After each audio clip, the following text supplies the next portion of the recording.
Got to do a clap. Rolling. Oh, yeah. We're rolling.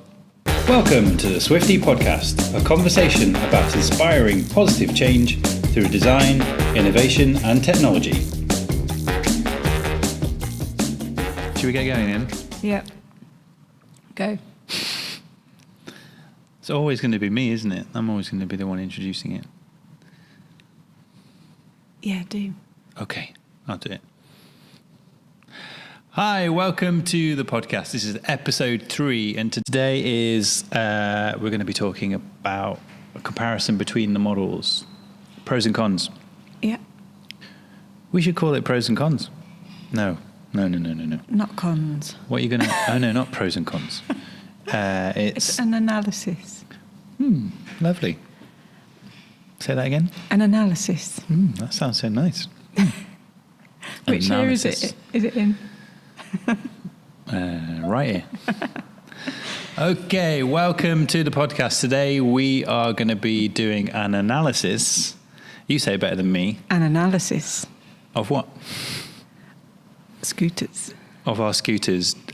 We've had some comments back from the first podcast on YouTube, and I'm going to shout out to, I hope I pronounce this right, but Safug and Michael asking us to do an in-depth analysis on the differences between the scooter models that we manufacture.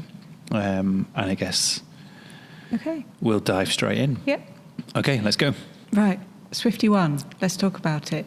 So, okay. Jason, let's talk about it. SwiftyONE. Why don't you explain?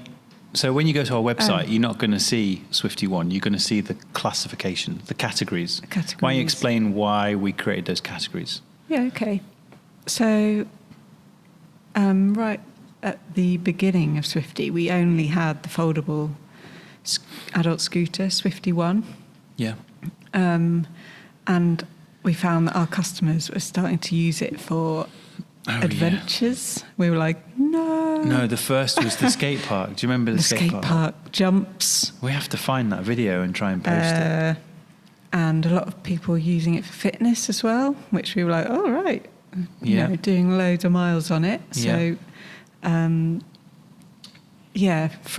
the way people were riding our scooters, we then realised that there was an opportunity to, really perfect the scooter for those different lifestyles, I guess. I call them lifestyles, but it's... Yeah, it's lifestyles. Yeah. Different lifestyles. We've got on the website, we've got urban, and within that category, we've got all the foldable scooters we do. So SwiftyONE is our foldable adult scooter. Mm-hmm. It's our bestseller, really popular, and it's just really versatile. So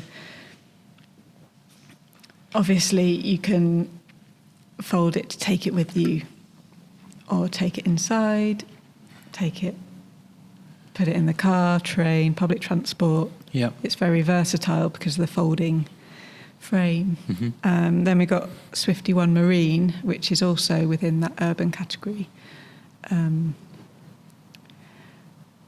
Do you want to tell us the differences between those two then? SwiftyONE and SwiftyONE Marine. I was thinking that you could just give an overview of all of the differences, and then we can dive in specifically to each model and discuss right. So I'll just talk through the categories. Yeah, then. So just like an overview of the categories. So the next category is fitness, and within that is SwiftyZERO, which is our fitness scooter. It's very similar to SwiftyONE, as it uses the same tyres, but it doesn't have the folding features, so it's different price, more affordable, and has front and rear V brakes, so it's nice and responsive. If you're travelling at speed, it's light as well, isn't it? It's fast and light. Then we've got the adventure category, which is for SwiftyAIR. Yeah. What else have we got? Kids. Yep, we've got the IXI, SwiftyIXI, designed by our daughter Ida, which is a named 12-inch wheel. Yeah. It's basically based on our daughter. Yeah, it's for her, totally. it was a good project, fun project to do. Yeah. She said, do you remember she was with like we had a design concept and she was like, I want a skateboard deck on there. We're like, Yeah. a skateboard deck? It's a scooter, honey. It's not a skateboard.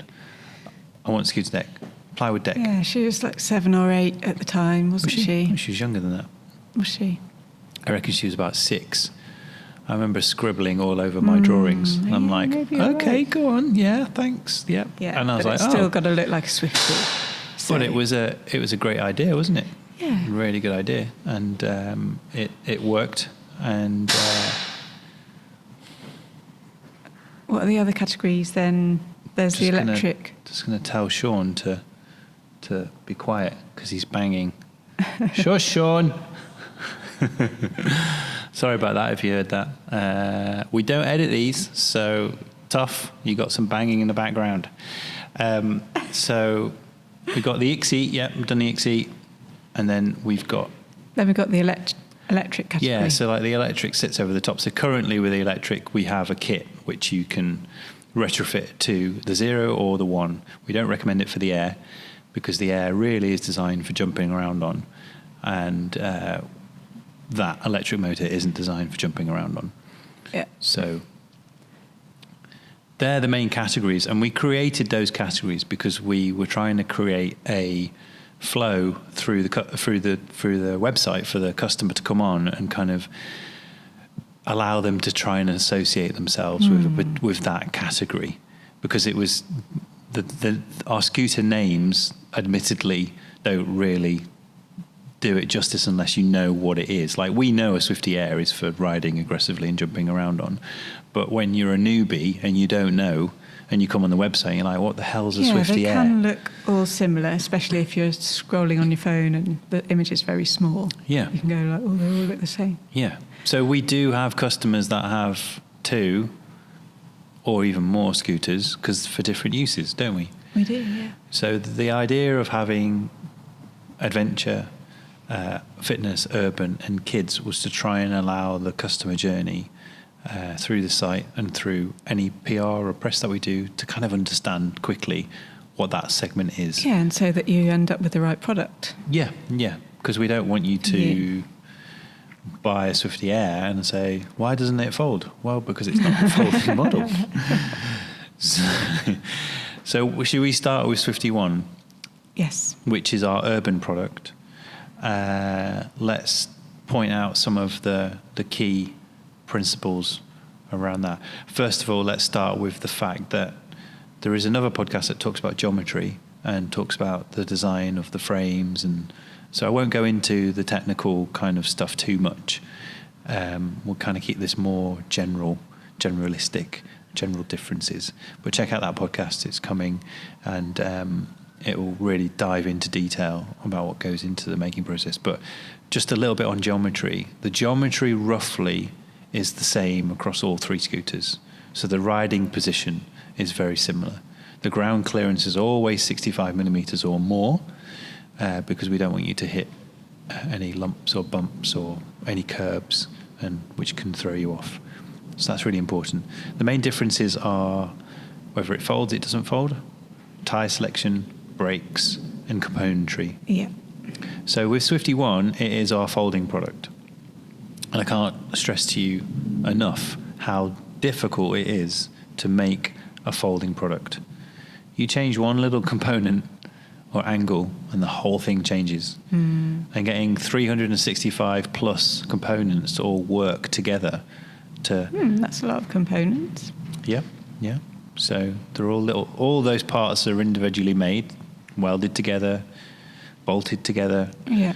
And they all have to work together in harmony to like create the end result. And that's a folded position where it doesn't rattle, doesn't come apart. It's kind of easy to handle and use. And it has to do that consistently through its life. So for several years. So all of those parts working in unison together, it might look like it's a simple job, but it's very difficult. And we've done this for a number of years. So the SwiftyONE is in its Mark III edition. So there's been 3 versions of that product. And The Mark III will continue for probably the next 12 months or so, I would imagine. Oh, We're not doing Mark any. IV. We will do a Mark IV, yeah. We're so happy with the Mark III. The and Mark we've, III, yeah. we've been selling the Mark III for 3 years already. Yeah, 3 years. It's a good, stable design that doesn't throw any problems manufacturing-wise, really. It's already been optimised 3 times. So the 4th generation will probably be an overhaul, complete overhaul. So get your comments in now if you want us to make any changes, and we'll consider them. Actually, there are loads already that we've had, and we will listen. Some we can do, some we can't do. So the SwiftyONE is a folding scooter. It's got adjustable handlebars so they can go up and down, so you can change the height. Yeah. It's got the widest platform. The widest deck. The widest deck, sorry. Yeah, actually, that is what I love about SwiftyONE. The slightly wider deck than the others. Yeah, yeah. Because it just makes it easier, doesn't it? Yeah, yeah. And then you've got the rear brake, which is a pedal brake, and that's because of the way the rear wheel miraculously kind of rolls under and through the frame, which is quite unique. So it's very difficult to get. Quite unique. It is unique, isn't it? Yeah, it's very unique. Yeah, no one else can really do that. That's ours. That's ours. Yeah. So yeah, it's got a very cool locking pin as well, which satisfying folding mechanism at the for the rear fork. Yeah, auto locks into place. It's got a easy to use lever to unlock that. And we've perfected that locking mechanism.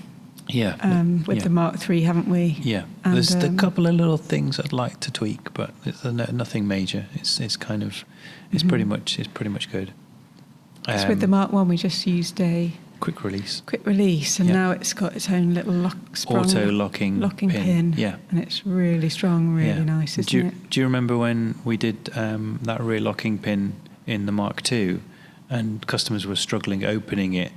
So we kind of had that spiral spring design, so that you can just pull it with one finger, and it uses the lever, or the mechanical advantage of the lever to actually pull that spring back, and it opens. So we're always trying to optimise. I think we should mention about the brake of SwiftyONE. So that does take a little bit of getting used to. It's a pedal brake, so you use your foot to operate it. It's got a V-brake on the front. Yeah, so actually you've got your standing leg on the deck, and your kicking leg can just come in behind your standing leg to heel. Activate it. Yeah, you can't use your standing leg to activate it. No. Well, you kind of could if you get good at doing it. You couldn't. I reckon I've done it. Oh, no, probably not. That's weird. Okay, yeah. No, you're right. Okay. But it's really effective, isn't it? Yeah. So SwiftyONE, it's got loads of cool little details in SwiftyONE. It is a work of art, really. I mean, it's designed to fold flat. It's not designed to go as small as possible in terms of a piece of luggage. As in slim. It's flat and slim, and that's that you can. So the weight is distributed nice and evenly with the carry handle. So if you do need to carry it, it kind of sits at your side. Because it's slim, if you're walking through a crowded area, it's not going to get in the way like a piece of luggage does. So you can't reduce the volume. You can only change the volume. So the concept, do you remember when we were designing it, was like, what is the resulting shape of the volume do we want? Yeah. So is it boxy like a cube? Yeah, which was the original. That was the original concept. Slim and. So we decided that the slim folding position was better because it reduced the amount of components that you need for folding, and it also meant it was flat folding, so it would go under your car, go in the boot better. Under your car? Sorry, not under your car. under your table at work. In a cupboard. In a cupboard. You can also hang it on the wall. Yeah, because the carry angle, hanging hanging so bracket's nice, good. Isn't it? Yeah. Also, you can angle the handlebar so that the rubber of the handlebar is touching the wall. So in theory, the rubber tyres and the handlebar is the only thing that's touching what you're leaning it against. So it won't scratch your silk wallpaper. That'd be nice. I'm joking. I know it's silk wallpaper. Silk wallpaper. You know why I'm saying that? It's because when we were in, do you remember when we did the Olympic stuff? And I went in the British Embassy in Korea. Oh. I was in the ambassador's apartments. They had silk walls. They had silk wallpaper. Wow. And we were doing a photo shoot and we were leaning it up against the wallpaper, and I don't know what you call them, but the guys that kind of security came rushing. No. Like the what do you call them? Like the concierge. Like the like house attendants. I don't want to say house servant or anything. That sounds on PC. But like Staff. whoever the house staff, they rushed over and they were like, "Oh, don't touch the silk wallpaper." I was like, "Yeah, sorry." Oops. I didn't scratch it, I promise. Or do anything. Anyway, so it can hang on your wall. Yeah, so, I mean, there's so many little flash. details with the SwiftyONE Volume. that have been taken into account, and that all those details are from the experience of using it. So when we were designing it, the Mark 1, there were loads of little things that we wanted to change through the experience of using it. And by using your products and continuously using them like we do, you kind of find little details. And it's not just us, it's customers as well. And then you make changes and it gets better and better and better and better. So what scooter do you ride most? SwiftyONE. SwiftyONE. Yeah. But I Should we love talk my about- Air as well. Yeah. Yeah, Let's so talk that's about them. SwiftyONE. So it's We haven't even mentioned tyres. What? Tyres. Yeah, all right. Well, let's just mention that briefly. So with SwiftyONE, you get the Kenda K West that are 100 PSI tyre. And the general rule of thumb is the harder the wide are they? tyre, 1.5 inches. The general rule of thumb is if you have a higher tyre pressure, it'll roll faster. But 100 PSI is really hard. So I generally ride at about 80. So 80 PSI. 80 is really firm, isn't it? Yeah, it's enough, yeah. You could even go But down it to does 60. even out, bumps in the road. Yeah, it just takes enough out but keeps you Yeah. going. And if you drop it down and you try and scoot, like your scooter has frequently not got enough air tire pressure because you leave me to service it all the time. It's like really noticeably slow. You're like, what is this? I just borrow yours. Yeah. You need to do a course on scooter maintenance. No, you're brand director. You're all right. You don't need to. maintain my scooter. Yeah, I know. I'm only pulling your leg. So that's SwiftyONE. Let's talk about SwiftyAIR because that's the next price point down. So SwiftyONE is our most expensive. There's also we've not even covered the Marine really. Man, we could talk all day. We've been talking 20 minutes already. The guys are looking at us. We've got to keep this short. Okay. The Marine is specifically designed for the yachting environment. Everything is aluminium and stainless steel. Even the wheel nuts are anodized aluminium. Ooh. And that's because... Anodized. Yeah, because if you are fortunate enough to have one of these luxury yachts and you want one of our scooters... Or just live by the sea, though, isn't it? Because it's the salt. Yeah, okay, good point. It's the salt in the air. Yeah, which corrodes. So a lot of people take this for granted or they don't think it happens, but aluminium corrodes as well. Like it oxidizes in the contact of air. So But if you scratch your aluminium frame, it will still corrode, albeit a lot slower, and you won't see that, brown sludge that you normally assume with rust and steel. But you still need to protect the frame. And if it is scratched, then you need to cover it, at some point. It takes a lot longer. particularly if you live by the sea. Yes, because the salt aggravates it and makes it oxidize quicker. So that's why everything is stainless steel.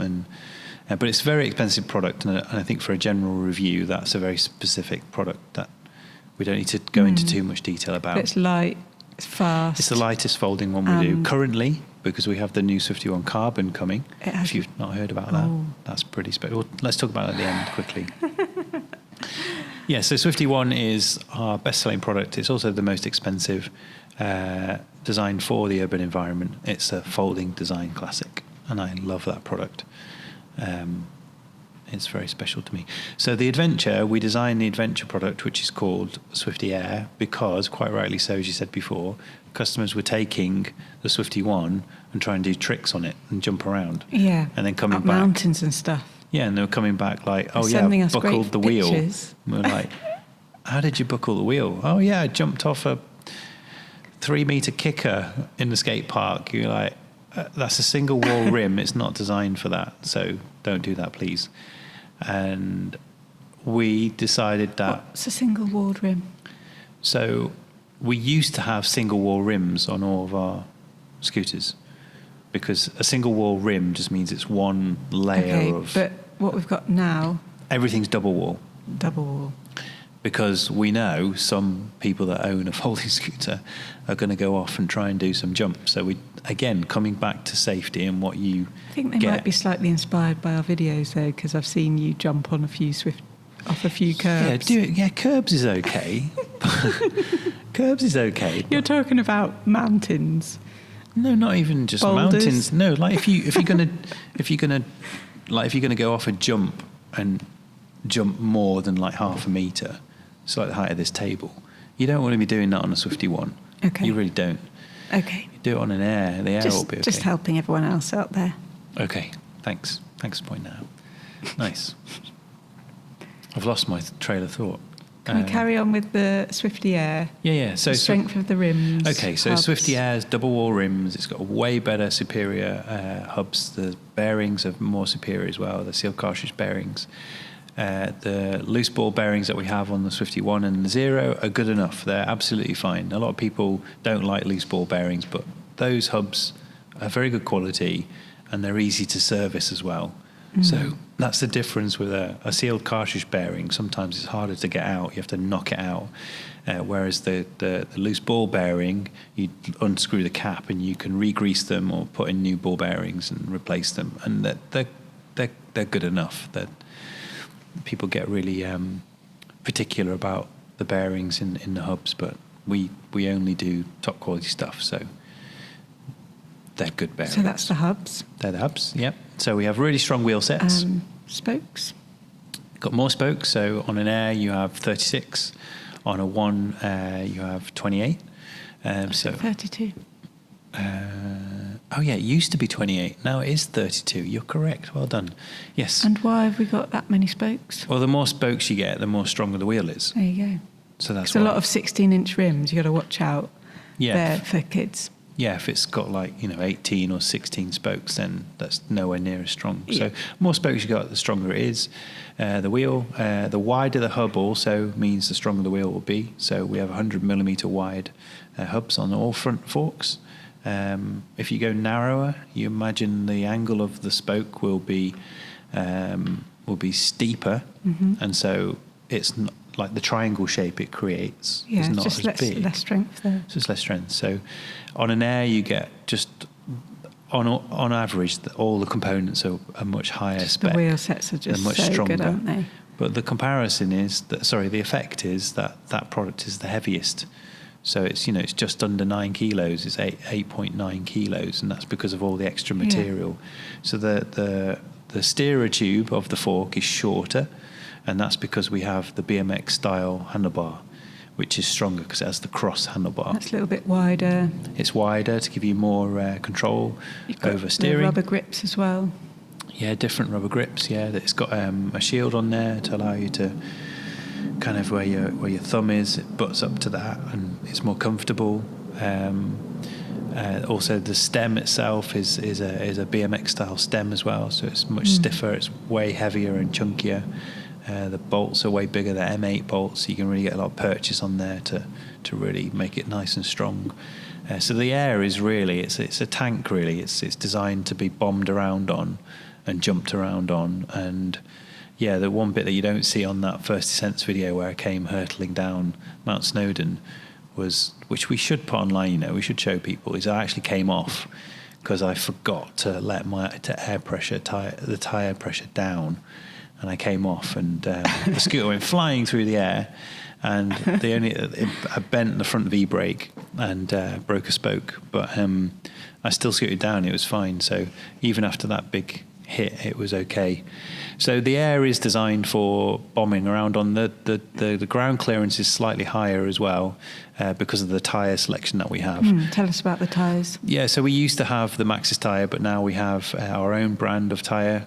It's our own tread selection. They're a high pressure tyre as well, so they I believe they go up to 100 psi as well. What brand are they? 110. They're made by a company called GMD in Taiwan, but it's our spec. So it's a nice gum material as well, so the rubber itself is kind of gummy, so it's good for off-road riding, but it's not a knobbly tyre, so you can get a knobbly tyre for the Air. 2-inch wide or 1.9? It's 1.9, I think, if I'm correct. Yeah. So if you're going on rough terrain, you get more stability because of the wider tyre, correct? Yeah, so wider will give you It's less slippy. Yeah, less slippy, but it's slower on tarmac. So that's the compromise. So if for off-road, if you do want to get an air and you want to go trail riding, so just also I'll caveat all that, we're not trying to suggest that it's equivalent to downhill mountain biking. That's not what we're saying here with the air. The air is for like trails, so nice flowy trails, like not like going through mixed terrain, rock formations, even like canal paths. Yeah, canal paths. Yeah, off-road. A bit muddy, grass. Yeah, that's gravel. what it's for. That's what it's for. It's for just getting out. It's a tank, but actually 8.9 kilos is still a really good weight, isn't it? Yeah, compared to some of the competitors out there, but it's it's a whole kilo more than. Because there are downhill scooters you can get, and they're so heavy. They've got the suspension forks. And how much do they weigh? Oh, they're like 15 kilos, 15 plus probably. So, not 100% sure. You need gravity for those. Yeah. Yeah, totally. So the SwiftyAIR is the adventure product. It's not really for urban riding. We do have customers that do buy it for that. So what we're explaining here isn't exclusively correct. It's kind of like just to give you an idea of what the intended use is. So if you want to take a SwiftyAIR and ride it in the urban environment, you're more than welcome to do that. You could also get a set of Kenda K West tyres and make it a city version as well, or get a new a spare wheel set and just whip them in and out depending on the different intended needs. So you could do that as well. Because some people just like the BMX style, the styling of it, and also the stronger wheel sets. It's more suitable for a heavier person. Yeah, for sure. Yeah, it's the strongest product. It's the strongest, isn't it? So heavier riders. And actually, I found it's the easiest to ride with one hand. That's because of the wider handlebar. Do you reckon? Yeah, the wider tyre. No, the handlebar. So that's a 600 millimeter wide handlebar. So you're getting an extra like 40 millimeters. So the wider it goes, but it's noticeably just lovely and stable, isn't it? Yeah, well, that's what you get with like tiny. That's what I said before, like the tiniest little change, and it will change the whole riding experience. That's a really good point, actually. Is the handlebar width can have a massive impact. So you could have the same effect by changing the angle of the fork. It'd have the same effect. So it's like you can change something there, but you might lose from there. So the whole thing is like kind of, a juggling process to try and get the perfect setup. And that's a continuous learning process. Yeah. So that kind of covers the air. Why don't we talk about the Zero then? Okay. So do you want to talk about that? So, that's under our fitness category. And it has the same tyres as the SwiftyONE, the Kenda K West. Yep. Really nice high-pressure tyre. And it's fast, isn't it? It's light, 8.2 kilos. Yep. Really fast tyres, and it has front and rear V brakes. So and a nice narrow deck. So does the Air. The Air has the same and why V brakes. Why is the narrower deck good? Why is a narrower deck good? It's because you can go around corners at speed without bottoming out. No? Kind of, but it's not. It's narrower because you don't need to rotate the fork up and through the frame. No, I know. With the SwiftyONE, it's wider because you have to rotate the fork through the frame. So with the Zero, we made it that narrow because predominantly you're kicking and you're with one foot and you're standing with the other foot. So the platform width is really for 1 foot. It's not really for two. You can put your feet side by side, but your feet will overhang a little bit. Yeah. But that was to make it, narrow, was to try and make it lighter. Less material, and the whole thing's lighter. It's slicker. It's more beautiful as well. It's slimmer, slicker. Yeah. Okay. And the front connection of the S bend as well to the fork. If you make that component narrower as well, you can build more strength into the frame. So the wider you go, it's a greater distance away if you're looking from a top view down from the tubes that sit underneath the footplate. you go away from that S-bend. So the more material you've got, the more movement you've got. So the Zero frame and the Air frame, which is the same frame, we use the same frame, was designed to try and make it stronger. And if you want to make it stronger, you need to get component parts together closer, if that makes any sense. Yeah. That can make it lighter as well. And so all of those reasons were to. It was like an optimization So it's not process. about cornering. It's not really about cornering, no. I think maybe you're thinking about the idea of if you can only go so wide with a footplate at a set ground clearance until you start to catch the edge when you turn. Yeah. Because as you turn, you're leaning into the turn. Yeah. And so your inside edge of the turn will go closer to the ground. I think that's what you're thinking about. Yeah.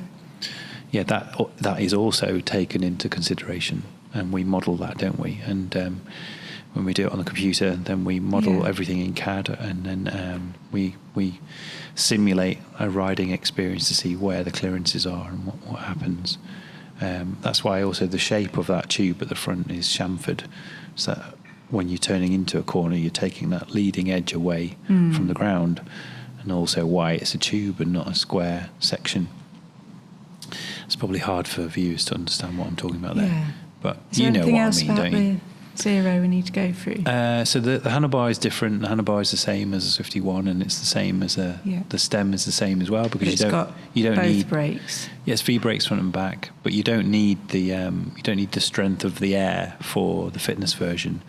It's worth noting that on the Air and the Zero, so the Adventure and the fitness product, the handlebar height is fixed at 1,000 millimeters. That's kind of like the average height that most adults need, and you can change the height. You can go up or down if you want.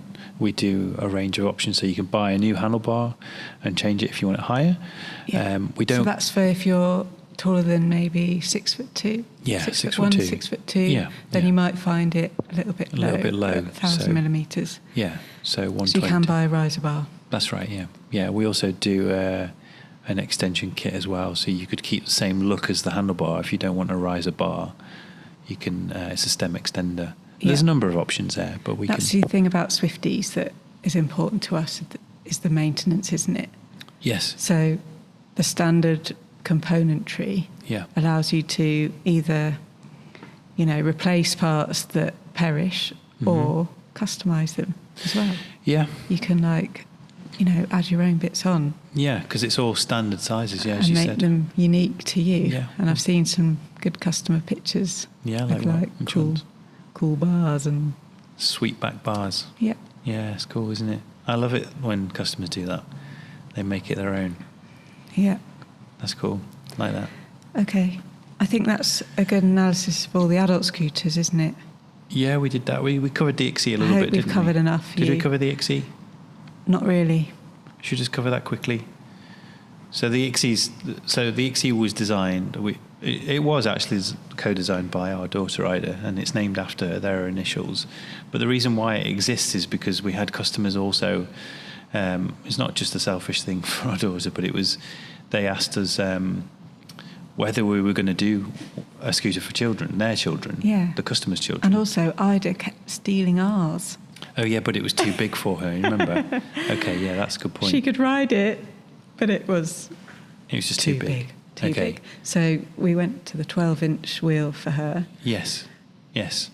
And the footplate is plywood because it's a beautiful design. It's natural. It also gives the natural springiness to the scooter, which means that if you're an adult and you stand on it, it deflects, and so you don't feel like you should be standing on it. You feel like it's going to possibly break. So it's kind of like dissuades adults from riding it, which is like a positive. A little bit like the tiny scooters. If you stand on them, they kind of bend, and so adults don't ride them, because that's what would happen. You just get adults trying to ride them, like dad nicking it. So the plywood had like a but also it makes it of, really smooth to ride, doesn't it? It's lighter as well because you don't have to have a steel frame underneath. Yeah.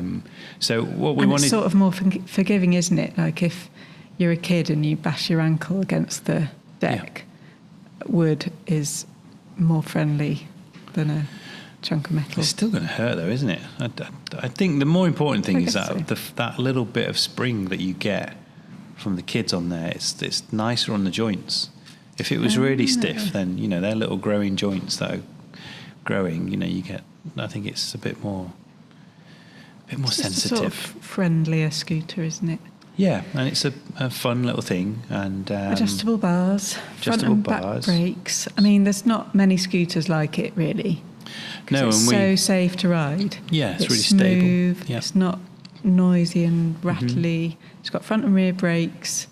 It's adjustable, so it can go up to a 150 centimetre tall child. Yeah. So what do you reckon? Early 12. Yeah, 7 to 12 it's designed for. And if you think about it, there's not really anything on the market that exists for that age category that's of any sophistication or quality.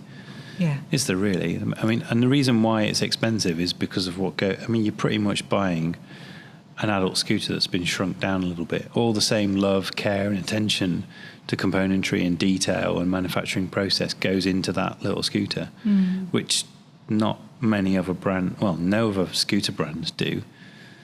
At that size, I mean, you could go online and buy something that's imported, Yeah. and it'll rust in a couple of weeks in the garden, but it'll just be awful componentry that won't last very long. So the IXI, you can hand that down to either younger children or It's built to last, isn't it? pass it on. Yeah, Yeah. they'll be around for a long time, won't they? It'll be cool to see some of them come back in years to come, and it's like, it will be. wow, look at that one. It was like from 2008, They're just lovely, aren't they? The 2008, Ixies. 18. I just jumped back 10 years in time. And people compare the price to a bike, kid's bike. Yes. And it is a comparable price to buying a new bike for a child. But some of our customers have said, actually, I use this scooter every day. Yeah. And it's, a couple of times a year they manage to get the bikes out Yep. of the shed and go on a family bike ride. Yeah. But for a kid who can use a scooter every day on the pavement, Yeah.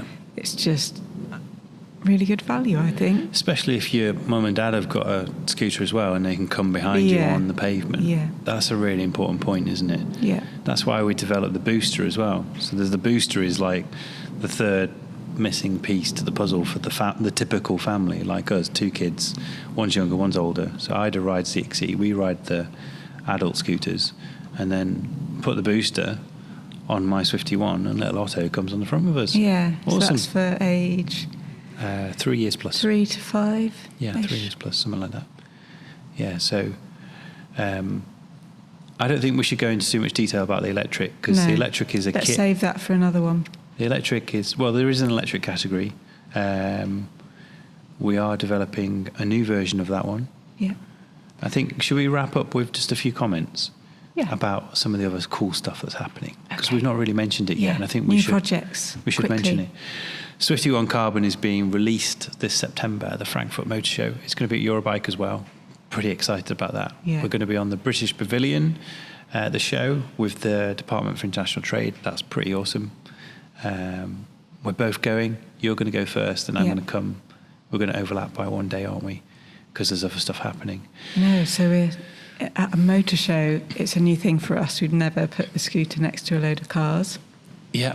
So the Let's see. SwiftyONE Carbon is it's a SwiftyONE, which is the folding product, but it's a carbon fiber version of that one. So much cool stuff going on. Yeah. But we're going to cover that in Another podcast. Okay.